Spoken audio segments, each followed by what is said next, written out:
So how do you actually start a podcast? Like, genuinely. No one really tells you this. It's your first episode. No one really tells you how to start it. No idea.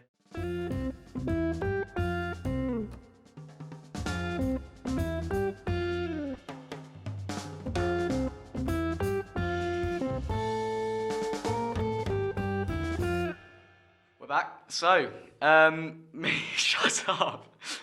So, what? I don't understand why it's recording. We're going to press record. Okay. So we'll introduce ourselves. These outtakes are amazing. It's brilliant, isn't it? The content that people are receiving right now is unbelievable. Right. Let's start again. This is okay. This is a clear and obvious podcast. I'm Archie. I'm Sam. And yeah, so this episode is going to be a sort of Serie A. This should be a Syria. This should be a Syria. That's going in the final. In all seriousness, this is a Serie A and Bundesliga. I say we just need to start again. No, I reckon we carry on and just sort of chop it up, see how it goes. Yeah. So, this is sort of a fusion between Bundesliga and Serie A. We've got our Bundesliga correspondent over there, Sam Cole. Yeah, that's me, yeah. That's you, yeah. Yep. No, how many times have you been to Germany, Sam? Yep, once. It wasn't even the Bundesliga, it was the Champions League. Though we'll see Borussia Dortmund beat Atletico 4-0. Easy win. That's good. That's at least you've been there. That's more than most United fans have. Whoa. Anyway, makes so much sense. There was supposed to be a wider context to the joke. I forgot how many times United fans have been to the Bundesliga, man. Oh yeah, you know what? I'm not even going to explain what I meant. It's terrible either way. Yeah. Shut up, Archie. So. What have we got this weekend in the Bundesliga? You got Erling Haland. He did alright, didn't he? Yeah, he wasn't not too bad. He came off the bench, scored a 23-minute hat trick, as Dortmund came from behind to win, which is a bit of a shocker.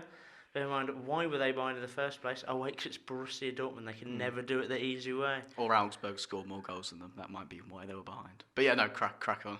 Brilliant. What's happened in the Serie A? What's your main highlight of the week? Main highlight? Oh, it's tricky to pick. It's been quite the week. Probably it'll have to be Lazio beating Sampdoria 5-1. Ciro Immobile hat-trick. He effectively also got an assist as well. No, he was great. He's extended his... Sorry? Effectively, yeah. I'd like to add that he got an assist, but it was pretty much an assist. I mean, it was a pretty poor shot and then saved out into the path. Incredible defending. Of Chicharito. It wasn't great defending. He sort of left it, didn't he? But no, that was probably the main highlight. You've also got Napoli being condemned to further misery. They are now joint level on points with Fiorentina. That's so good. Who have been terrible this season. A team that has pushed Juventus so far in the past 2 seasons, just falling apart as before our eyes. It's shocking to see. Pretty much Leeds every season, just falling apart. Leeds every season. That is quite the compliment from a side from Naples. Where would you rather be, Naples or Leeds? Leeds every day of the week. Of course. They were sort of the main highlights. As it goes, so we kind of want to explain a little bit about why we're doing this and what it's all about. So. Again, we're two uni students, both sort of getting into our Serie A and Bundesliga, and we're just watching it like any of you. Yeah, we're just big fans. I'm, of course, big Bundesliga. Archie's big Serie A fan. I follow Dortmund in the Bundesliga. Archie's a Inter Milan for all fan. my woes, just about to get Victor Moses on top of Ashley Young coup, so that's good. Yeah, so that's all going really well for him. But no, we're just at the University of Northampton, sports journalism, and we thought we'd start a podcast, and it's going brilliantly so far. Yeah, here we are. Yeah, okay. We'd also quite like to add a quick disclaimer that the audio might be a little bit patchy on the first one. And this might be terrible. This might be terrible. We're expecting it to be terrible. It's more of a pilot than anything. Yeah. We're both hand-holding our mics because the university don't actually have any stands. Yeah. The only stands that they actually have are sort of human-sized ones, the ones that you'd normally use if you're on TV. And we're not recording a record. No. we're not spitting bars in the booth. No, we're not. We're not spitting fire in the booth. That's it. Right. Okay. Let's stop talking about fire in the booth and let's actually talk about what we're here to talk about. No, that's Serie fair. A and Bundesliga. Highlights in the weekend. Serie A, go. Well, main Run highlights. through all the fixtures. Run through all the fixtures. Well, I guess. Okay, we're going. So yeah, main highlights as I mentioned. Lazio thumped Sampdoria at home to keep up their fairly respectable bid for the Scudetto. They looked, unbelievable going forwards. Luis Alberto's their link man. Immobile going forwards just looks on fire at the minute. Top scorer in Europe with 22 goals, I believe. He's a little bit further ahead of Lewandowski now, thanks for that hat trick, but not an awful lot. No. Of course, there were a couple of penalties in there that people do like to mention, but at the end of the day, still got a hat trick. And Sampdoria, some woeful defending, and Claudio Ranieri, the most defensive coach. Though I felt they were unlucky. A few of the goals were they couldn't do much about, though. Oh my goodness, the Cancelo. Here we go. So we've got a little bit of an issue here because Sam's only learning how to speak just now. He's learning how to pronounce names. I don't know how to pronounce names. So I think someone should chop these up because these are going to be brilliant. Chop them up and put them into a little clip of Sam, out of context, Sam Cole mispronouncing names. I reckon that'll blow up. I reckon. Definitely. So who's the player I'm talking about? How do you say his name? Who are you trying to talk about exactly? The striker. While you look it up on your phone, you have striker, no idea. I don't know what you're trying to name. Other than Immobile, Bastos scored. Oh, Chicharito. Yeah. Okay. Oh, okay. That guy. Sorry, it was just badly butchered. Okay, I'm sorry. I didn't. But the defending for that goal was absolutely woeful. But yeah, Lazio looked very good and might contend for the league. No, they look electric going forwards. Contenders or pretenders, we'll see. They're slowly catching Inter. They're only 2 points behind them on 45 points. And Inter are beginning to slip away, actually, as we're on the subject. As much as I do regret to talk about it. Away to Lecce, 1-1. They just ran out of ideas. They just didn't look good going forwards. Bastoni scored for Inter on the 70-minute mark, assisted by Bairagi, sort of a cross that came in. Got away from his defender and headed it in.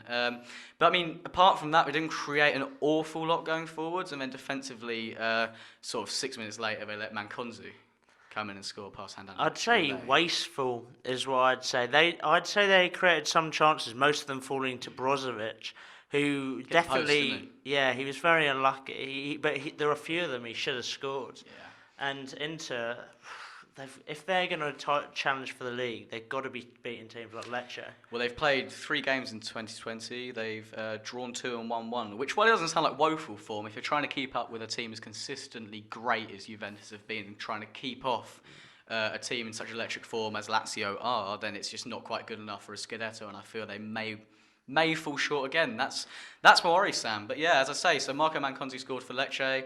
And even from there, they had a couple of chances. Babacar hit one wide, and they looked decent. They looked like they were. If anyone was going to go on and win it, it looked like Lecce. Conte at the final whistle. Did you see his face at the final whistle? He was fuming. The disappointment. It's like it just all sort of drains out of him. It's hilarious to see if you're a neutral, but just looking at him, you can just see the absolute disappointment in his face. But that's far from ideal for Inter.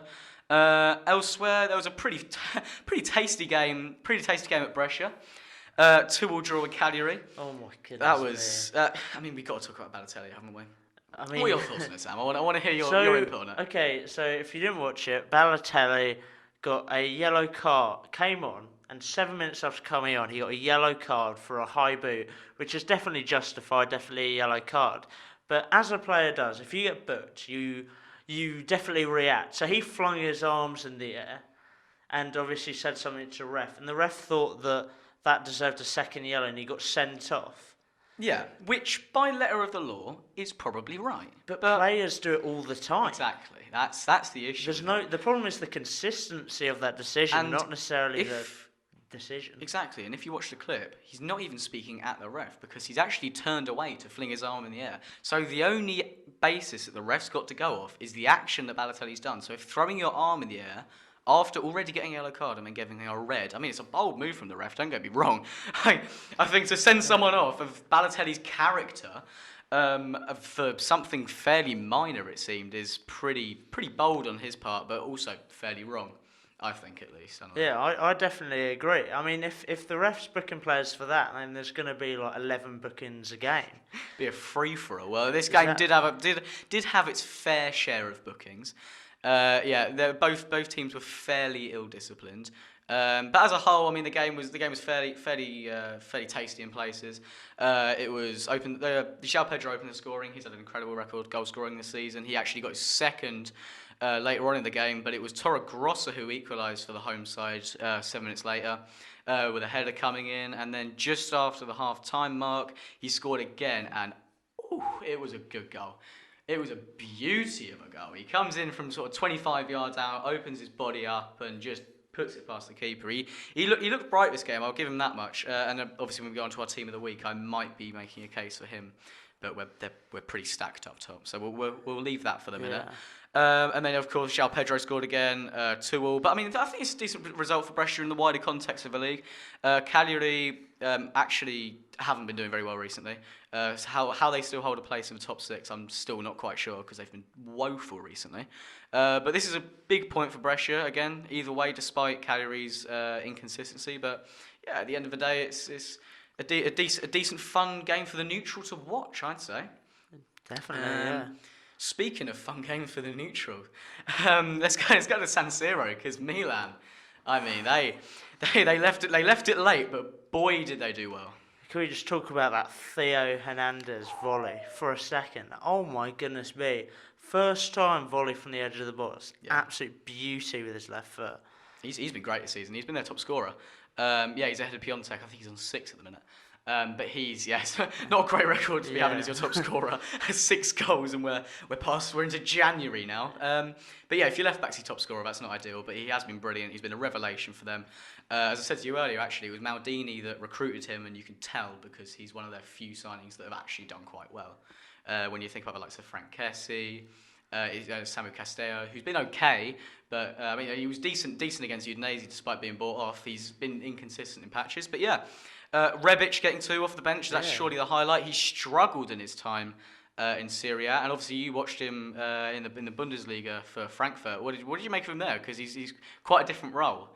Yeah, no, he was brilliant in the Bundesliga last season, obviously at Frankfurt. When Frankfurt had a much better team around him. I think Frankfurt were they had a better cohesion, while his team currently Milan, I don't know, the players aren't working together like as well as they could be. Yeah. I don't feel like they necessarily have a good relationships on and off the pitch because of maybe like they've got a lot of big characters. Egos, isn't it? Yeah, exactly. I think that's important, and yeah, I think it's a much different role. He hasn't necessarily played that much for Milan.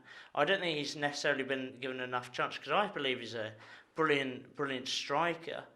And yeah, he was playing a bit deeper for Frankfurt last season. I think if they start him next game, I reckon he'll score. I think is that your take? That's my prediction. He'll score next game, will he? Well, yeah. Who have they got? I'll hold you to that. Well, tell me they've got Juventus. Well, you should be in luck because they're away at Brescia. So yeah. I reckon he's got a chance to score. I think he's got a good chance. I think he's a good goal scorer who's just been he's finding his poor bit of form, and 2 goals will up his confidence. And I think should help Milan towards the end of the season. Yeah, well, they're pushing for those European spots now. They're up to 8th, and they've looked decent, I guess. I mean, Pioli seems to be finding a system now. He seems to be sort of working things out with, obviously, the introduction of Zlatan. There seems to be some sort of revival almost going on in Milan. I'm not going to go too far and say that they're... Sorry, Sam's just spilling water down his front. He's tried to open the bottle prior to recording this podcast, so he doesn't make a noise from his bottle, sort of squeaking, and he's actually managed to pour it all the way down him. So, Sam, I commend you on that. Do you want to sort yourself out a minute? While Sam's sorting himself out and giggling away to himself in the corner, I'll run you through a couple of more results. So Sassuolo 2-1 at home to Torino. Jeremy Boga scored an absolute beauty there. nutmegging Rincon to then curl it into the top corner. Brilliant goal. Jeremy Boga, that was a piece of brilliance. It was incredible, wasn't that it? was, if he could produce that more often, what a top player he'd be. I mean, former Chelsea player, and they've got a bit of a record with former Chelsea academy players being good that Chelsea don't have. my goodness, it's former Chelsea players that have gone out on loan and just Chelsea just basically a feeder club for the world. Pretty much, yeah. That's their sole purpose, I'd imagine. But yeah, no, they won 2-1 at home to Torino. A big result for them as they're actually struggling in the relegation spots at the minute. They currently sit back up in 15th, but they've been able to pull away a little bit from Sampdoria now thanks to that win, beating Torino, who are in the hunt for those European places. But as I say, they've been inconsistent. Belotti's been firing on most fronts, not all fronts, but he's been firing, fairly well over the course of the season. But as a team, they look okay, but they just don't look like they've got quite the quality to last out an entire season to make that push for the Europa League or Champions League. So we've ran through. So Fiorentina 2-0 win away at Napoli. That game, it's sort of a I don't know how to put it, because Napoli are just struggling so much right now, and it just seemed like that might be a pinnacle for Napoli in their struggles. This seemed like, half of the stadium was even full, and that's only half of the top section because they have the lower section closed. The atmosphere around the club at the minute is completely toxic. But yeah, no, Fiorentina, we'll talk about Napoli's woes, but Fiorentina 2-0 win, Chiesa looked brilliant, Castrovilli, I absolutely love the man. Archie's favourite player of all time. He's incredible. He's one to watch for sure. I think he's quality. But yeah, no, Chiesa scored the opener, sort of toe poke into the far corner, nice as I like finish. to. Yeah. Castrovilli was instrumental in that, I would like to add. And then Dusan Vlahovic got brought on for Controne, who looked vibrant up top. He looked brilliant. Yeah. He looked like they've got someone that can genuinely lead the line other than Vlahovic. So yeah, Vlahovic came on, and 10 minutes later he scores a great goal, sort of ball put into him. Lirola sort of lays it off, and Vlahovic does the rest. He curls it far corner. He looks good. Fiorentina, this could be a revival of the Viola. I really hope it is. However, for Napoli, they are in trouble. Gattuso, 4th loss in 5 games, and you say half the stadium was full. Well, the fans that were there have turned on him. Yeah. You had the boos at full time. He is in real trouble. He's only been in charge for 5 games. I think the mood of the Napoli fans was summed up when they put the camera on this kid who at about the 60th minute was crying, and then at about the 70th minute was stood up berating the manager. That sort of sums it up for me. It's like that initial sadness of losing Ancelotti and bringing Gattuso, even some sort of hope, and then bringing Gattuso in, and it all sort of goes downhill as predicted. Yeah, well, because he's a terrible manager. Terrible's far. You know what? He's a it's like appointing Ole Gunnar. Oh, sorry. Oh, never mind. Whoops. We ignore that. Bologna won. Hellas Verona won. Hellas, they should have won this game. Bologna went down to 10. It's been less of a surprise more recently that Hellas have been doing very well. Defensively, they've been great, although they will be losing Rahimi to Napoli. Ironically, he'll be going there to one of the worst defences in the league. So hopefully he'll sturdy that ship. But can we just talk quickly about the Italian Messi, Fabio Borini, the new signing in Hellas Verona, scores a brilliant header. How he's still going? I saw he left after getting 4 goals in 50-something games for AC Milan. Yeah. They played him wing back. They played him everywhere. They got to do every job looks like he's imaginable. got a 6-month deal until the end of the season. Looks like he's found a home at Hellas Verona, and I think he could become a club legend. Club legend is a shout. He would become a club legend if the tweet I saw earlier was true. Thankfully it was false, because I saw a tweet when he signed saying that he'd signed a 6-year deal. And I was like, if you're signing Fabio Borini to a 6-year deal, you really are desperate. And Hellas Verona are all but that, because they've been great this season. They've been a complete revelation since coming back from the Serie B. And they've genuinely looked like they could be here for a while. They could hang around. I think it's a good deal, to be honest. Yeah. 6 months. He's got... I think he's quite a good player, to be honest. He's versatile. He could do a job anywhere. He's basically an attacking James Milner. Wow, that is a take. Apart right from there. he's a bit better. Of course, You of know. course. All right, we'll move on from the thrilling chat about Fabio Borini that I'm sure you all wanted to hear. We'll move on to relegation struggling Genoa. They lost 3-1 at home to Roma. And Roma, they looked fairly convincing, aside from about a 15-minute spell after. So they went 2-0 up initially. Edin Dzeko and I believe... Oh, sorry, no. It was Under that got the first goal. And then the second one was a Barashi own goal. And then Pandev pops up.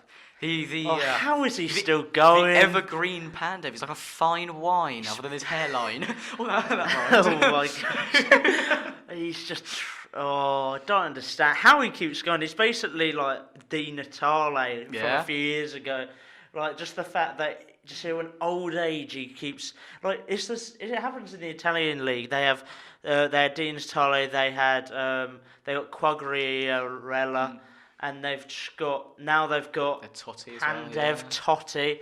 Apparently, it's because it's so well. It's 'cause it's so slow. Don't be putting that slander on the Serie A name, please. I'm not having that.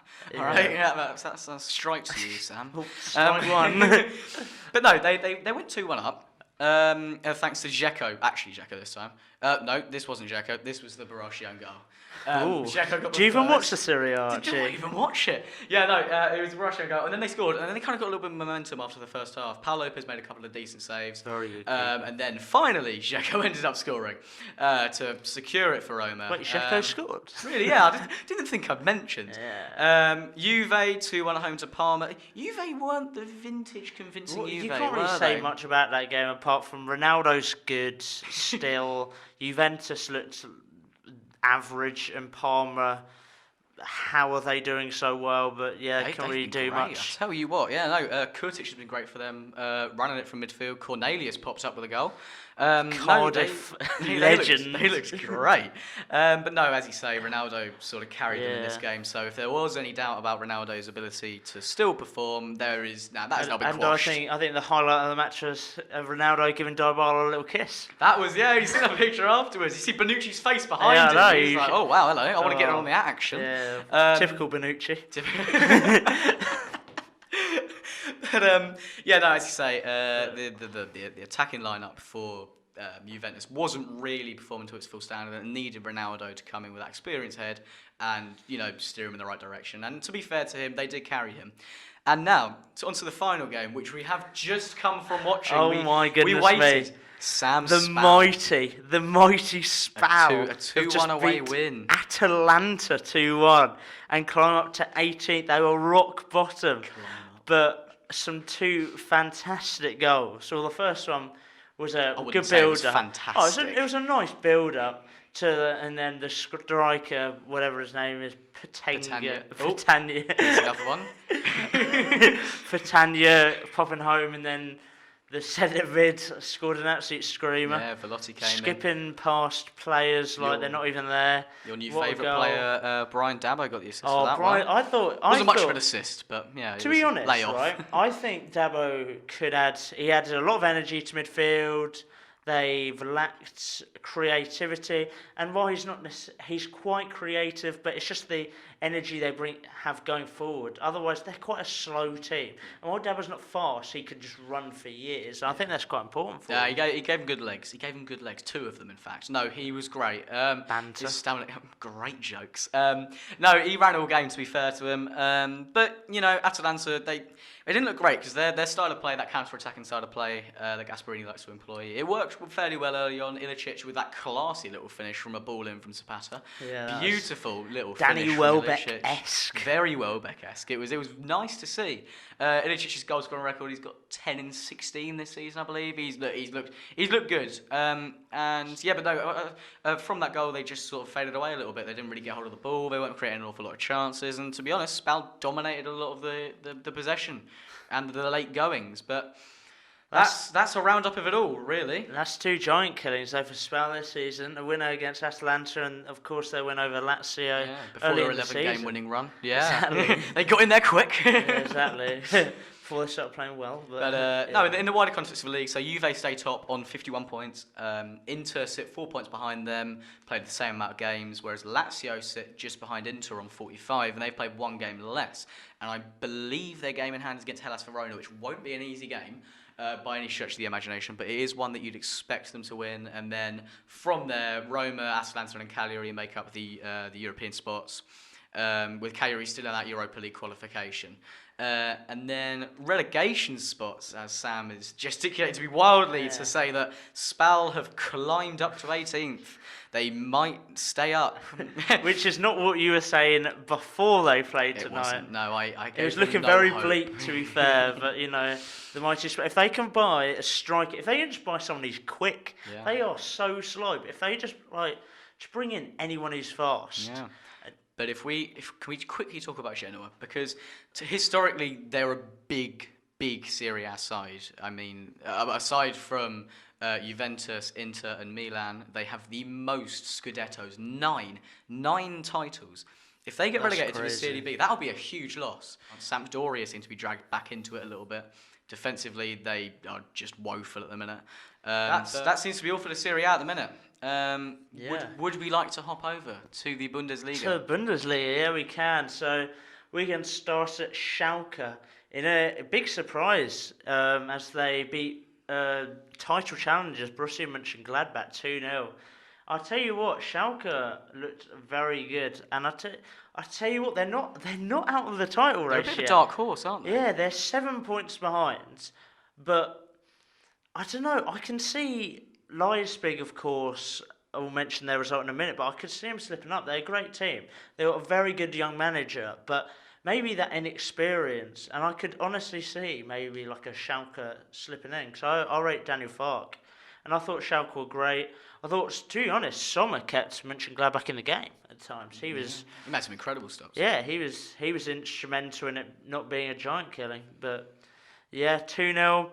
Gladbach will be very disappointed, dropped down to third. They're able to keep that front line pretty quiet, actually. The front line's been notoriously good so far this season. They, the likes of Player, Thuram, Embolo, Herman, they kept all of them quiet.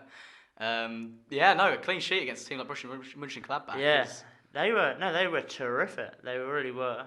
And then moving on to that, the team I mentioned, RB Leipzig, towards the end of the weekend, won 3-1 in a pretty, I don't know, it wasn't, our second half was convincing, but the first half, they looked in trouble. Union Berlin scored early, and that put the cat amongst the pigeons, and really rattled RB Leipzig. And they 1-0 at half time, wasn't it? Yeah, 1-0 at half time, and they. At half time, I'm sure RB fans were quite worried. But yeah, second half, basically, RB started trying. Does help. Werner is just phenomenal. Scored twice with Sabitzer also scoring. So he came back to win 3-1. So never any doubt for them, apart from the first half. Yeah, other than the 45-minute chunk at the start of the game. Werner looks different gravy. He looks like a different gravy. He looks class. He really does. He looks world class, I'd say. He's sort of elevating himself to that point. Do you think, on the Timo Werner front, do you think he'd get a move to someone like a Chelsea, or do you think he's content at Leipzig? Not in this transfer window. I can't see them losing him this transfer window. I think that'd be idiotic, because there's no one they would attract that could replace him. Because RB Leipzig, while they're top of the Bundesliga, which is great, they're not that big a club. They're a new club, so I don't think they've built up the reputation. Not a massive following. Exactly, and if anything, they're hated amongst Germany. Yeah. So I can't see them getting a good replacement. So I think it'd be absolutely ludicrous if they'd sell their best player. Yeah, no, makes sense. I can see that. So where are we going next? Are we gonna Hoffenheim actually? Okay. And to Hoffenheim against Frankfurt. Quite a surprising win. Frankfurt, who were been a bit shaky this season after their big losses of Rebic and Jovic. Of course, no side would be the same without those players. But so it's basically been their Kostic who's been carrying them, but not yesterday. Bas Dost, big man, the legend, Dost. Huge, got a goal, and Timothy Chandler also got the goal, while Konstantinos Staphylidis, once of Fulham, Oh, that's how you know how to pronounce it. I see. Exactly. Just for reference, Sam's a Fulham fan, so Yep. of course you know how to pronounce that fairly tricky name. Yeah, basically, ensured that Hoffenheim, who've been all right this season, they haven't really, I don't know, they haven't been as good as in previous seasons, but they've been all right. Frankfurt, of course, they're still, even with the win, they're not that far off the drop zone. They're 4 points. Bear in mind they're 11th, and they're 4 points off the playoffs. Tight down there, isn't it? Yeah. Which is quite crazy. It's a mad league, and that's getting closer to the drop zone. For all their success last season, Europa League semi-final, they did well domestically, and suddenly they've just sort of dropped off. And naturally, as you say, because they lost the likes of those two front players. So it's not going to have a great effect on them, but there we go. Can we please talk about Haaland now? I really want to talk about him because I think he's great. Oh my goodness me, what a game. Augsburg 3, Borussia Dortmund 5. 1-0 at half-time. Of course, 1-0 at half-time, and you're thinking, it might be an alright game, and then 5-3 at the final whistle. Absolutely crazy. Augsburg were 3-1 up against Borussia Dortmund. Bear in mind, Borussia Dortmund are competing in brackets for the league. It's just crazy that a team like Augsburg could put 3 past them. Yeah. But they were 3-1 up. Piszczek looking dodgy at right centre back. Wow. Yeah, Versatile. Which was maybe not. As they conceded 3 in 50 minutes. I don't rate him, but Florian Niederlechner, Mario Rittner, and then Florian got another one, scored their 3. Julian Brandt scored in between the Rittner and the Niederlechner second. You're on first name terms with him. Let's just call him Florian. So it was 3-1, and then basically Haland came on. And 23 minutes later, they've gone from 3-1 to 5-3. And he scored 3 of them. A 23-minute hat-trick. Unbelievable. They've got him for peanuts. Like, I cannot comprehend what a brilliant signing this is. He was so good for Salzburg in Austria, and in the Champions League, he was brilliant. He showed his class, didn't he? Yeah, he was 100%. Brilliant. Bullying men. I mean, he was a men amongst boys in this game as well as when he was playing with Champions League. I mean, it's absolutely crazy. I mean, a man of few words, but a man of many goals. There we go. That should be the slogan. But yeah, then Jadon Sancho got the other one. What a guy! I mean, goal and assist again. He's just brilliant. Future of English football. Yeah. And he could carry us to a Euro. I don't know. Where are we going? How good are we? Well, that's the question. But that is should we really come? Yeah, I don't want to go down. I don't want to go down because you're going to tell me we need to sack Southgate. It might be depressing. Let's not mention it. Let's just leave that for another day. Move on to another absolute classic as Fortuna Düsseldorf lost 1-0 to Werder Bremen in an absolute epic affair where Florian Kastenmeier scored an own goal. And it was the only goal in the game. I'm not going to lie to you, it was an absolutely boring game. I don't want to talk about it. It was a red card in the 96th minute. For Nicholas and Moisander. Yeah, a second yellow in the 96th minute. But honestly, it was a boring game. I don't want to talk about it. Sorry to all of those Bremen and Düsseldorf fans I'm so sorry, but Werder Bremen stay in the relegation playoffs and Fortuna Düsseldorf stay in the relegation zone. So it's actually an important game. So you're making it sound like it's some sort of terrible game that should never happen. But it was a relegation dogfight. Yeah, it was okay. So it's an important game, but it was boring. So we won't dwell on it for too long. Yeah, okay. So we're not going to talk about it. Don't waste your time. Freiburg are probably one of the shocks this season. They're seventh. Just outside that Europa League qualification place. They're above Hoffenheim. They're above Frankfurt. Wolfsburg, big teams. Yeah. Wolfsburg, exactly. They are doing incredibly well. And they carried that on to a 2-1 win over Mainz, who are just basically a mid-table team who are a place above the relegation playoffs. Not been doing great this season. A mid-table team that are a place above the relegation spots. Okay, normally a mid-table team. They're not bad, but yeah. Europe is in touching distance for Freiburg. It's incredible, some things I never thought I'd say, but yeah, I reckon they could. I reckon they could do it. I mean, they've shown some awesome form. I mean, they were 2-0 up in the game. Kwong Chang-hoon got the first, and Nils Peterson got the second before a late Jean Mateta goal, but it wasn't enough. And Mainz, despite absolutely peppering the Freiburg goal, and Mainz were actually so much of the better team, but defensively, they had 24 shots just for Freiburg just looked defensively very good, and their goalkeeper made a lot of saves, very good. Köln 3-1 against Wolfsburg, Cologne. moving on very quickly. I don't care how you say it. All right. I think they might. Yeah. It's quite a major city in Germany. Okay. I'm sorry, never been there. That's 3. Okay, it's probably more than 3 to be honest. It probably is. I haven't pulled you up on a few, but we'll crack on. Exactly. We'll crack on. But yeah, Cologne apparently. That's fact. Yeah. Shut up, Sam. Beat Wolfsburg 3-1.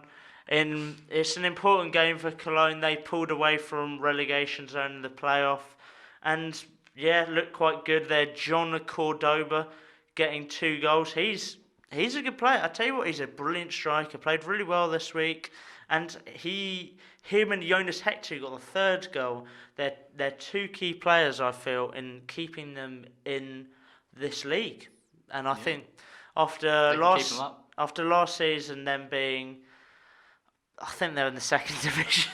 You think? Brilliant. Nice to see a bit of prior research. We'll ignore that bit. That can be maybe cut out. That won't get cut out. Brilliant. But yeah, Wolfsburg. Knowledge. Wolfsburg, who are quite they normally finish reasonably well. They've been okay over the past few years. Actually, saying that, they've had a few blips. They've been struggling in like 2 seasons with relegation. The fallout after De Bruyne left, huge. I think. Massive. And a lot of big players left with him, and they struggled. But now they've built a team back up, and they look all right. But a 3-1 win over to Cologne's not ideal. Do you see them returning to some sort of former glory? See them returning to some sort of, I wouldn't call it former glory, but former competitiveness in the Bundesliga, or could you see them potentially? I think there are 3 teams in the Bundesliga who consistently will challenge. I think they're Leipzig, Munich, and Dortmund. Gladbach this season is a first, but they've been a revelation. They've been brilliant this season, and the way they just develop like players, and they're brilliant. Schalke have been amazing under Fart, who's just an underrated manager, absolutely phenomenal. You quite rate him, didn't you? Yeah, I think he's great. I'm not sure if I've mentioned, but Leverkusen they're hit or miss. They've got some good players, but then they struggle. Do you think it pivots on how Havertz plays? Do you think their form as a whole If he leaves, they are done. They lost Brandt. Done. Yeah, well, I say done. Done. I define them mid-table mediocrity if he leaves. That's quite a big statement. That's a claim. Him and Kevin Volland are their instrumental players. But yeah, I can't see them. I could see them possibly challenge for like a Europa League. Okay. But I wouldn't say Champions League. Sure. And then talking about Champions League, Bayern Munich. What a team. They were phenomenal this week. They Consistency. Demolished Hertha Berlin 4-0. Thomas Müller is somehow still producing at the top level. He's got the most assists in the Bundesliga. Wow. And yeah, his goal, Lewandowski, Thiago and Perisic all scoring. Perisic was brilliant on the left. He looks danger all game, he does. He's surprisingly good in the air, honestly. Coming in from that wide side, genuinely. He's ball comes in, all of them looked a threat in the air. Whenever they had a set piece, Hertha Berlin, you could tell they were worrying. I mean, they didn't deal with any of them particularly well. It was really close. Bayern Munich dominated, and honestly, I think they'll win the league. I think Leipzig will slip. I hope Dortmund do it. I don't want Leipzig or Munich to do it. If Dortmund don't win, I want Gladbach to win it. Really? I don't like Bayern. I don't like Leipzig. Makes sense. Yeah, no one really likes Leipzig. Exactly, and no one really likes Bayern. They just nick everyone's players, but that's a debate for another time. Exactly. I think the fans might like them, but yeah, sure. Yeah, Leverkusen, as I mentioned about them losing Havertz, possibly, and Volland. They beat Paderborn 4-1, and it was Volland very instrumental, 2 goals, and Kai Havertz got a goal. So, again, instrumental in this. That's 3 of the goals that they've contributed to. Without them, it's a 1-1 draw. That's We've it, had yeah. more. 'Cause that's how football works. That's exactly how football works. Yeah, they look good. Paderborn weren't great. Dennis Saberni just brought in from Norwich, got a goal. I mean, what a guy. I think What that's a his guy. first game for the club, and yeah, he might. Do you think they're Yeah, condemned no, to they're relegation? gone. Yeah, Paderborn are gone. Yeah, Gone. 18 games in, gone. yeah, they're not very good. Only what? I 5 points don't know. off that relegation Okay, playoff? but the problem is I can't see. Where they pick up points? I can't see where they pick up points. I can't see who else would go down necessarily. At the start of the season, I said Union Berlin, but they're 12th. Yeah. They're shows doing what all you right. know. They're close. They're close to the drop zone, but they're above other teams that are necessarily like underperforming, like Hertha Berlin under the incredible management of the guy who might not have coaching badges, Jürgen This is brilliant. Sam, do Klinsmann. you want to run us through this, Sam? Yeah, 'Cause so this is basically, hilarious. Jürgen Klinsmann is currently under investigation because he's been accused of not actually having his coaching badges up to date. So he's being investigated, and when he got asked about it, he said, "I'm sure I have them in a drawer somewhere in America." Which is really good. That's just what you want to hear. Helpful I'm sure to the that will give Bundesliga. Hertha Berlin's fans who are battling relegation the confidence they need. It really will. Oh my goodness me! What a Well, would you say that's all on the Bundesliga front, and we can crack on with this combined team of the week, which will run you through the. I say workings of- we run through the many transfer rumours first. Are there many transfer rumours Yeah, in the no. Bundesliga? Oh my goodness me! Well, do you want to talk about Nabil Bentaleb? No one wants to talk about Nabil Bentaleb, Nabil- but do you want to talk about Nabil Bentaleb? That's the question. A bit. I'll touch on him. Go on. A bit. All right, Sam. Chill out. Brilliant. It looks like Sky Sports reporting today. He's had a medical at Newcastle. He rarely has played at Schalke this season. Sure. I think it's a good signing for Newcastle, who have Jetro Williams ruled out for the end of the season. Ooh, that's It's a big loss. it's a very big blow for them. I think it'd be a decent signing. I think it's on loan. That's all there is to say Yeah, on Nabil basically Bentaleb. he's all right. A few times there are games where he's just brilliant, but then he just needs to find that consistency. Maybe he can find that at Newcastle. He didn't find it at Tottenham, but maybe he can find it at Newcastle. Sure. And then the other one I got written down. Apparently, Thomas Meunier might be into Bayern Munich. Doubt it. Realistically, could you see that happening? No. Fair enough. Or maybe. Apparently, Boateng's been linked the other way as well, which is interesting. Everyone has- It's well, there's a flood of rumours coming out of the Bundesliga, so there you go. is stacked. Well, realistically, one of those will happen, and that's Bentaleb. So There we go. exciting, and there's only 3 made-up ones. So if people 3 can make up times. some more, Yeah, come on, papers, so we can what you actually doing? give us content. Yeah, Come on. Go on, we need to talk about transfer rumours, but I can, because there are some in the Serie A. None of Ooh. them are very glamorous, I won't lie. So I will talk about Inter. now. Can't wait to get so excited over a really I know. awful So sign. you can't get more excited than getting a 34-year-old Ashley Young into your club. Oh my goodness me, this is I incredible. tell you what though, right? As much as people will take the mick out of this signing, wing backs wise, Inter struggled for depth when Bairagi got injured, and on the right side when Candreva got injured, Yeah. D'Ambrosio came in, who is very much past his best. So bringing in Ashley Young, as much as it's not an incredibly glamorous signing, I don't mind it from their point of view. £1.5 million, it's basically What I find funny till the end about of the it is, season. when I was talking to people about it, they were like, "Oh yeah, but Conte is going to make him into just basically a Victor Moses on the wing back." We're talking about well, Victor Moses. speaking of Victor They've Moses. signed him as well. Yeah, so Fabs has been reporting on Twitter that personal agreement all done. It's all been done. They've agreed personal terms, and he is off to Inter. It's not 100% official, but if Fabs is saying it, then it's got to be official. Yeah, no, 'cause reliable. he is the oracle. Shout out to you. Yeah. But yeah, no, he. Again, getting in more wing backs, I don't mind it necessarily because Lazzaro's on his way out, as I'll touch on again. Inter are just, right now, they're just wheeling and dealing, as Harry I think Redknapp Inter would Milan put it. at the moment, it's just so funny. They're just thinking, how can we win the Serie A? You know how we're going to win it? By loads of Premier League rejects.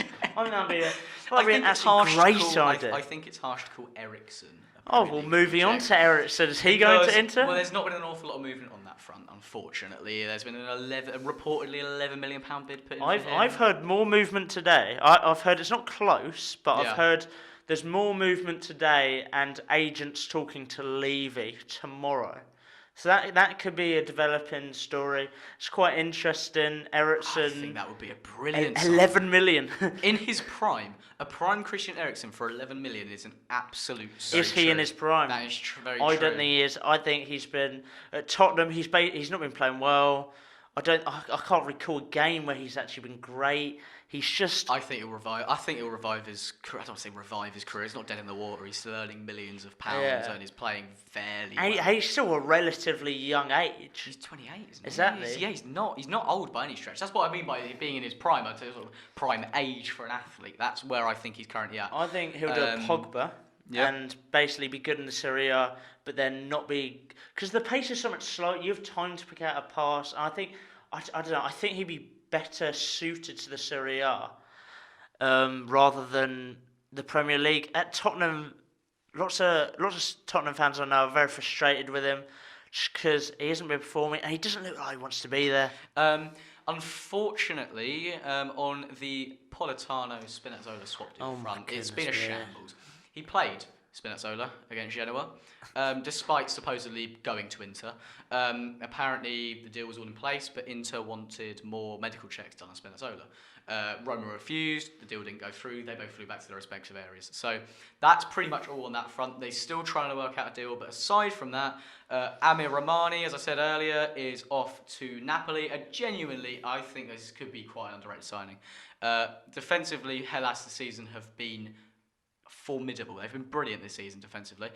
He's Kosovan. I know, one of the great footballing nations, but they did treat England very well. So shout out to Kosovo. They're actually a very underrated nation. They got some good young players. They're not bad. Yeah, but no, Romani. Yeah, he's off to Napoli. It's going to be initially a loan, we believe, but that's how the Serie A works. Aside from that, there's whispers of Vecino leaving Inter, but whispers. Whispers. Just people in the bushes. That's just poking their head out of the bushes. That phrase is a little bit weird, isn't it? Whispers of transfers. When you talk about someone about transfers and you whisper it, that's Just go up to someone's ear, just like sexually. Just Vecino might be leaving. Victor Moses is going to Milan. Andrea Masiello's off to Sampdoria. No, but seriously, he might be. He's past his best. If they get him, good for them. But Atalanta, he's surplus to requirements there. So, shall we go on to this team of the week now? We've rattled through these rumours. Basically, we're going to do this every week. We're going to run through our combined team of the week, the Serie A and Bundesliga. We're going to argue a player in each position. And, altogether make a combined team. This week we've gone 4-4-2, basically just because so many strikers have played well, and it's actually ridiculous. A team of 9 strikers. I wish we could play a team of 11 strikers. That to would be honest, good, wouldn't it? Yeah. So, but we've been realistic. Exactly, yeah. Being vaguely realistic. And we don't want to force anyone out wide. Of course, no. We're not going to shove Erling Haland out wide or Immobile, for example. We'll keep it as it is. So, Sam, do you want to kick us off? Who are you arguing to go goal in our team of the week? Well, who are you going with? Freiburg keeper Alexander Schwolow. 7 crucial saves against the mighty Mainz to keep them in it as an onslaught happened, but they stayed in the game. They won the game. They only could see one goal. He couldn't have done much about it. Yep. But yet, he played very well, and I think he deserves to stay, especially bear in mind he's kept Freiburg in contention for European football. European football for Freiburg, as you mentioned, that'd be quite something. But who are you going to argue? So I was thinking you've had a big debate over this. Yeah, so I've basically listed down 3 names. I'll go with the one that I'm actually going with last. So I went with Donnarumma initially, and I was like, no, he made too many mistakes, but he did make up for them. But the fact that he made those mistakes shouldn't necessarily warrant a team of the week. His shot stopping, unbelievable. Yeah, shot stopping. Decision making, a little bit erratic, I'd call it. Which is why he hasn't got big moves, and the fact AC Milan gave him a stupidly huge contract. Yeah, he has been their starting keeper for 4 years, and he's only about 20 years old, which is still unbelievable. I also went with Jagroski. the Fiorentina keeper, just because they were the only team in the league this week to keep a clean sheet. He didn't make any particularly amazing saves, but I mean, he must have done something fairly good. Clean sheet. Communication was just top. He gave The way centre-half's confidence. The way he bossed his defence and his midfield just amazing, and the set pieces, you know. Well, he's done well.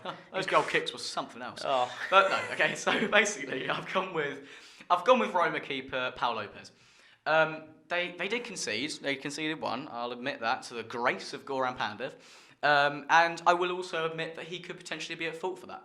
But he kept them in that game when it was 2-1. At 2-1, Genoa were peppering him, as you put it. They were absolutely... They had so many shots. And he was beating them away left, right and centre. He made a string of amazing saves. As I say, they were gaining momentum at 2-1. So... This is where we need to come down to actually deciding. I'm not necessarily gonna back Paul Lopez to the hills on this front, considering he did concede to Goran Pandev. No Pandev slander here. He's a great player. I personally think that. Well, of course, I'm going to argue for Schwolov, but I just think the importance of the result and just the wider context of it. And he just got absolutely peppered. Like honestly.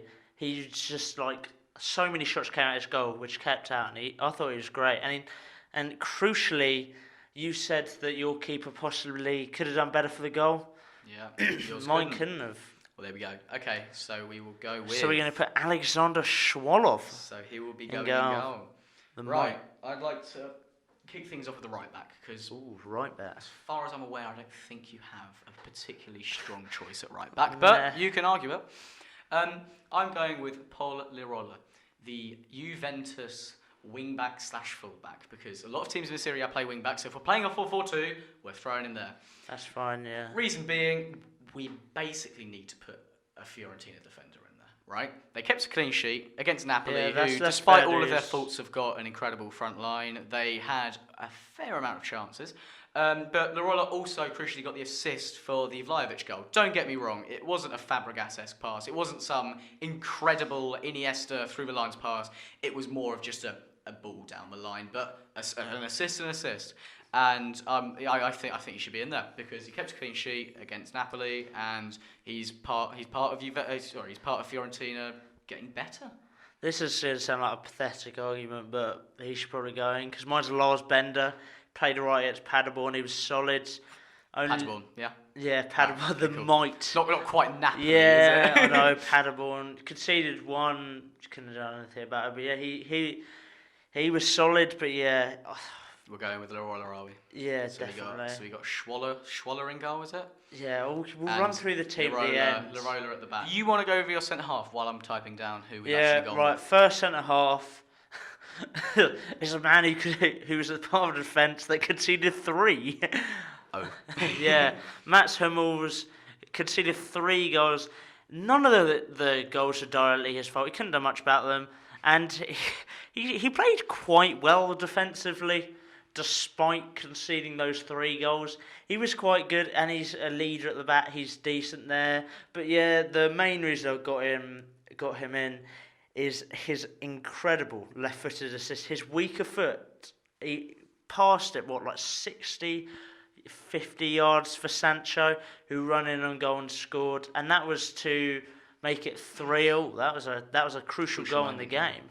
And what a pass it was. And yeah, I think he deserves to go in despite conceding 3. Well, you've made a very compelling argument despite the fact that he has conceded 3 goals. We're just going to leave that there because he has conceded 3 goals. Wait, he's conceded 3 goals? Apparently. According to sources. Yeah. I'm going to go with Lazio and Angolan centre-half Bastos. Bastos, what a goal. What a goal. Beauty of a finish. I won't lie. For a centre-half, he showed some incredible finishing ability there. Technique. But yeah, no, he came on about the hour mark. They were fairly plain sailing at this point. And yeah, no, he tucked away a beauty of a finish. And yeah, it was only 5 minutes after coming on. So I mean, he scored and he didn't concede 3 goals. So yeah, okay. So right, so he kept a clean sheet. Am I right? Did he when he was on the pitch? Did he kept a clean sheet? right?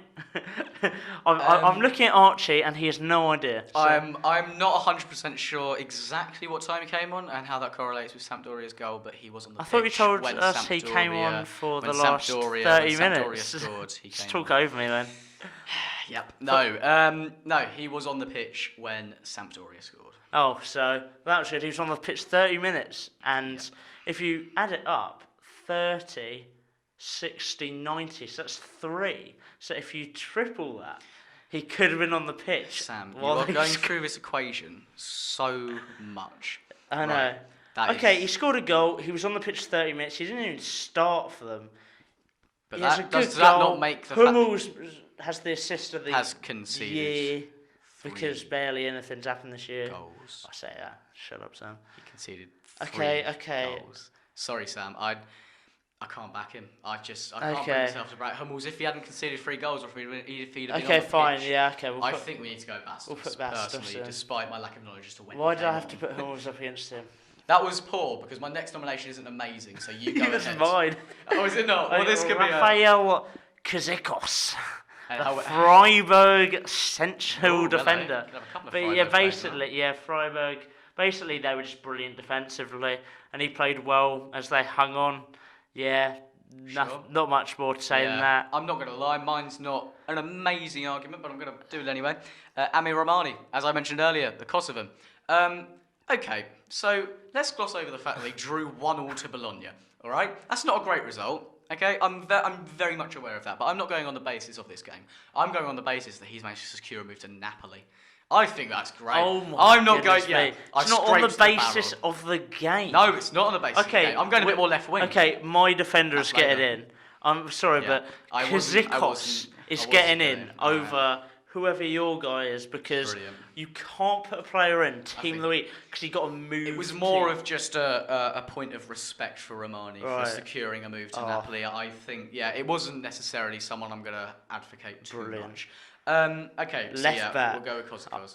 I'll go first. Yep. Alphonso Davies, brilliant player. Great player. Clean sheet for Bayern Munich. Bear in mind he didn't actually start as a left back. He came as a winger from MLS, Canadian fullback. He's brilliant. Him going forward is a real threat, and he really.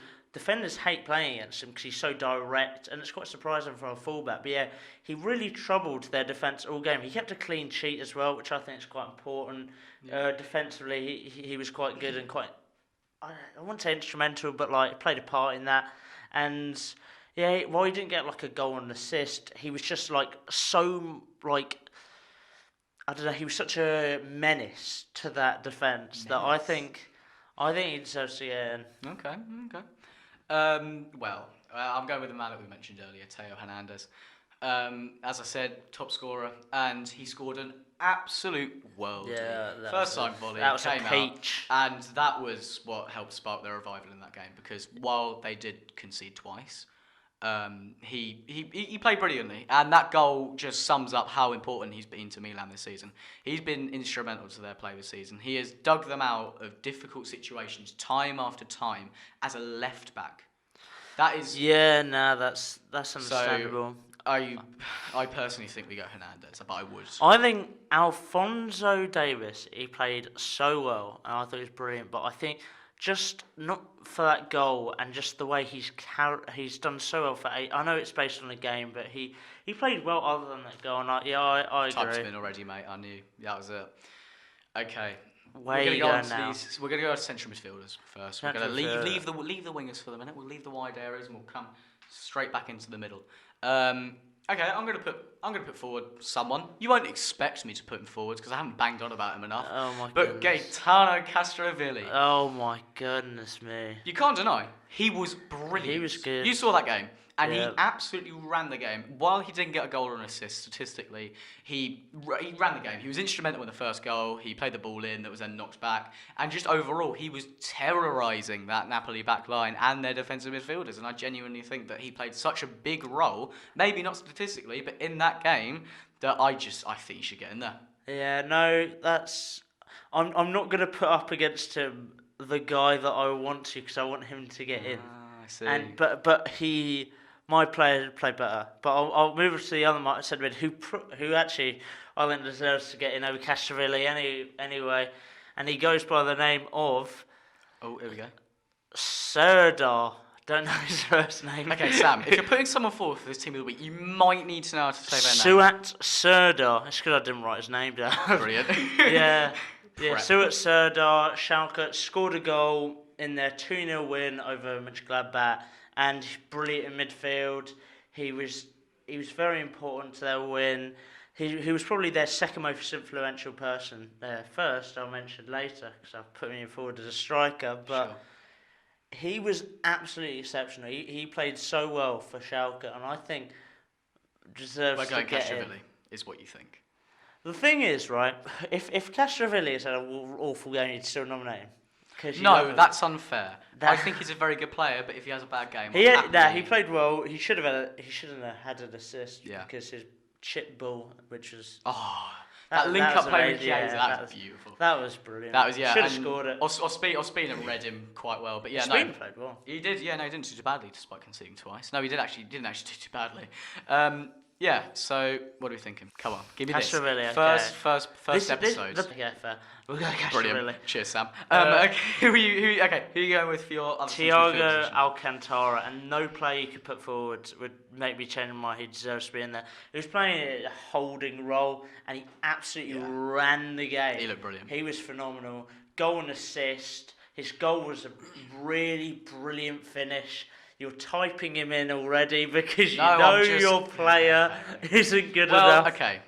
In any other week, I think this guy would get him because he's been brilliant for Lecce this season. Marco Manconzu, he's been great. He scored to level it against Inter 6 minutes after Inter scored. He just looks great. He's just that experienced head they've got in midfielder. He's their top scorer. He's their captain. Shout out to him. We're going with Thiago. Yeah. Shout out to him, we're going for Thiago. Yeah, I think he's great, but I cannot deny that. Right mid or left mid? Right. Okay. I think we go right wing. I've mouthed to him Rebic because Rebic was incredible. Came on, scored 2 goals, led Milan's revival. He was brilliant when he came on. He scored 2 goals. He was instrumental in it. He was absolutely incredible. Yeah. He came on and he looked not like the Rebic that we've seen so far in the Serie A, at least. He looked more like the Frankfurt Rebic that we've seen. And that's something we haven't seen so far from him this season. And he was, as we keep saying this word, instrumental. He was huge in their win. He was massive. Quite instrumental of us, yeah. Instrumental, really. Instrumental in the win. It's a music podcast, right? What are you going with then? Jadon Sancho, got to be him. Goal and assist, absolutely brilliant. His direct running is a nightmare. It's an absolute nightmare for defenders. He's so skillful. He's absolutely brilliant. He's got the second most assists in the Bundesliga behind Müller. I know that's not relevant to the game. He was just brilliant. I know he wasn't as instrumental as Haland in the win, but he was still so instrumental. He assisted one of the Haland goals. He scored a great goal. The ball from Hummels was brilliant, but the way he brought it down and took around the keeper and scored, absolutely brilliant. I think it has got to be him. I'm sorry. Because I think it's got to be Rebic. How did Sancho play all 90 minutes? Yes. Okay. Rebic came on at half time and scored twice. So in my opinion, I think that gives Sancho the advantage. How come? Because he was consistent throughout the game. But so was Rebic, consistent throughout the time he was on. Yeah, I know, but he clearly is in a position where the manager trusts him to start. But surely then Rebic's achievements are more impressive. Like coming on at 1-0 down, scoring,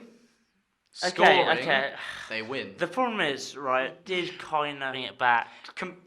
Nearly single-handed. Yeah. He was brilliant. He popped up in the box so many times. Well. Yeah. Late goal, absolute limbs. Rebic, he's fine. I rate that. I rate that from you, Sam. I do. But the problem is here we have Ivan Perisic left mid, which is no, I don't even care. He is playing left mid. You have nobody. I have nobody. Sorry. Did you see the Sassuolo game? Did you see Jeremy Boga absolutely rinse Thomas Rincon? Brilliant. He is a goal of the season contender. Brilliant goal. And he got a good assist. Ivan Perisic scored a goal, got an assist. He got man of the match in his game over Thiago, match who is a was bit trivial, also though, isn't it? incredible. What do you mean? It's a bit of a trivial award, man of the match. It's a Man little of the bit. match? Oh, I'm Yes. sorry. Statistically, Oh, here we go. he was the best player. Okay.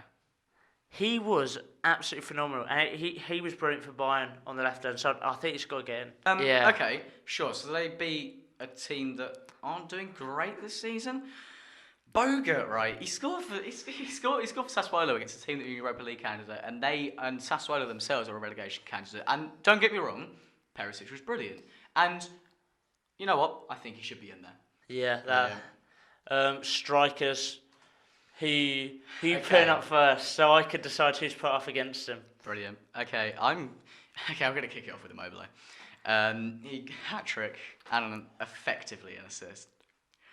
I'm just like, don't you dare put Haaland up against him. Immobile, he deserves to be in there, right? He was huge in their 5-1 win. He's top scorer in Europe. You're laughing because you're going to put Haaland up, aren't you? I hate you. Extend their streak to 11 consecutive. He needs to be in there. So Sam, who are we going it's with? so tempting, but he deserves to be in it. But even not choosing Haland, I think my player has got a brilliant argument to get in the team of the week, and I am talking about Michael Gregoric. Shut up. Immobile's in there. We move on. No, Michael Gregoric. Right, goal. Can we bring in a translator? Okay, sorry. Schalke, right, 2-0 win, goal, assist, contributed to both the goals. Cleared one off the line and was incredible. He's a new signing from, I think, Augsburg. And that was his debut. And he was absolutely phenomenal. And he was so instrumental. And I've written Immobile down. Instrumental, was he? Why?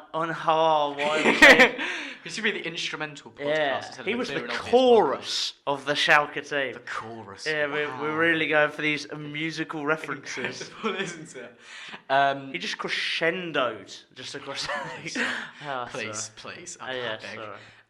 So we're going with Immobile, yeah? Yeah. Brilliant. Cheers, mate. Don't get me wrong, your guy, whatever his name is, brilliant. Okay. Whatever his name is, you mean it Gregoric?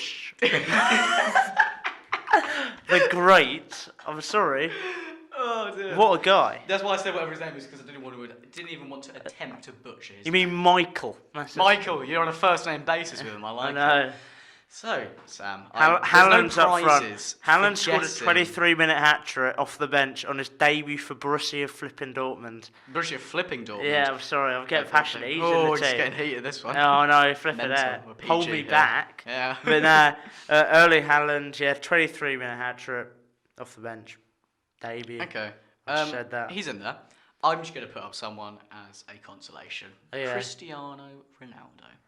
Right. Who Scored twice. even is he? Who even is he? He's no Erling Haaland, is he? I tell you what he is. He's a man kisser. That's what He's he a man is. kisser. Okay, but aside from his homosexual tendencies, he scored two in a home win where they looked like they had little else going forwards. He carried them forwards, not quite as much as getting a 23-minute hat trick. So Haaland's in. Haaland's in it. So let's run through our combined Bundesliga and Serie A team. We've got Schwaller in goal, Leroda at right back, Bastos and Kozakos at centre half, Teo Hernandez at left back, Gaetano Castrovilli captaining the side in central midfield with Thiago. Captaining the side? Wait, I thought I'd try and when slip did that in we there. agree on For captaincy? the 22-year-old Castrovilli to captain I'm the side? sorry, definitely not. Captain should go to a player. Actually, Can we're I not continue doing with the team? captain. We're not no, doing we're captain. It's just a bit trivial. It's all right. Calm down. Calm down, everyone. Rebic, right wing. Perisic, we've got the itches on both wing. And then Immobile and Haaland up top. Now, we need to go with the manager. Yep. Who are you putting forward, sir? Or do you want me to start because you're still thinking of You one? start. So I am putting forward Giuseppe Iacchini, the Fiorentina manager. First of all, he should be in there every week because he wears a full suit and a baseball cap. Not Honestly, a good reason he's to put him incredible. in. It's an incredible reason to put him in there. It should be the sole reason to put him in there. Iacchini has somewhat turned around Fiorentina's fortune so far. He came in and he has got them playing the way he wants. He's got them looking more structured. There's a lot more belief from the side, and this Napoli win was a trademark of that. He's come in and he's brought more stability to them. He's looked brilliant, and this win against Napoli should be the start of a bit more of a Viola revival. I fully expect them from this win to go on to a top half finish. He's brilliant, and Sam is wincing over there because he cannot come up with I can come up with a perfectly good one. What was the wins? But now I'm currently thinking that I might have been saying Schalke's manager wrong the whole podcast. Oh no! Surely not. Surely you haven't been. What did you say? Schalke. I might have basically. I get confused between both the former Borussia Dortmund second team managers, Daniel Farke and David Wagner. Have I been saying David Wagner as Schalke manager? I don't remember. Saying Farke. Oh, I don't remember. You've been saying Farke's. You've been saying Farke's. And I've been raving about him. Well, I hope I've been saying Wagner.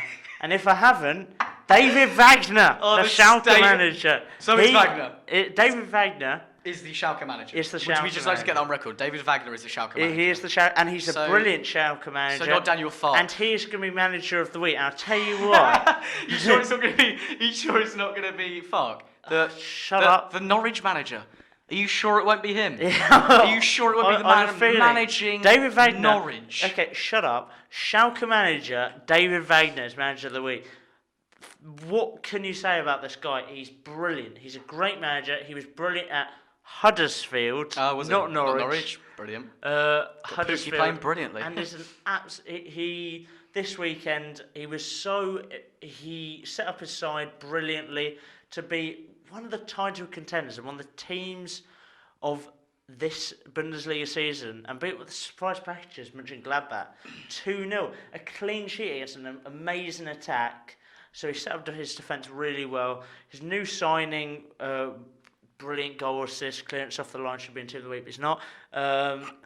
And I don't like Schalke. They're another team I don't like. No, you don't like a lot. Do I like anyone? No, that's the question. Definitely not me. Yeah. Awkward. So I think Iachini needs to be in. No, I disagree. But you've been calling him the wrong name. Okay, I'm sorry. That's not. That's think not his fault. I am sorry, David Wagner. That is your fault. Have I? Wait. We have not confirmed that I've been saying his name the wrong. Oh, I can confirm. You have been calling him Farke all day, and I won't lie. I didn't want to correct you because I was embarrassed. Because you definitely knew. All right, yeah. Okay, I'll admit. David Wagner. Yeah, he should be in there. He wears trainers. What? He's basically German. Tony Pulis. That's a terrible comparison. No, we're putting Iachini in there. No, sorry, no. he's down. I'm sorry, that's not. In there. You've just called him the German Tony Pulis. You butchered his argument. I have ruined David Wagner's life. This should be an easy dub for you, and you've just called him the German Tony Pulis and the wrong name all podcast. I'm sorry, Iachini has to go. Yeah, we're not going to talk about this anymore. We won't. This podcast has been a shambles, everyone. This is our first one, though. Honestly, we'll work on it by getting mic stands. I think that's the... Honestly, if you've been listening, thank you very much for staying this long. We do appreciate it. Follow our socials. Our one social. At a clear and obv pod, because the name could fit into the Twitter handle. But if you look up a clear and obvious podcast, it should hopefully come up. The preparation has been flawless. I think this could rival Peter Crouch's. Yeah, I genuinely reckon. I reckon easily. It could, to be honest. Yeah, I reckon we've got more personality than him. That's right. I'm going after Peter Crouch. Yeah, exactly. We're gonna be. That was a really hard slap on the table. We're gonna be beefing with Peter Crouch.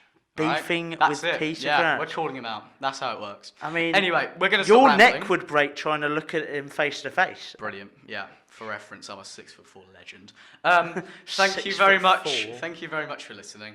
And hopefully we should have our English football episode out, which will be of equal standard, I'm sure. I think it'll be. It could be better. It could be worse. Who knows? Yeah, hopefully it's not worse. It can't be worse. It can't be worse than this, can it? And on that bombshell. On that positive note, hopefully you all tune in. Thank you and goodbye. Bye.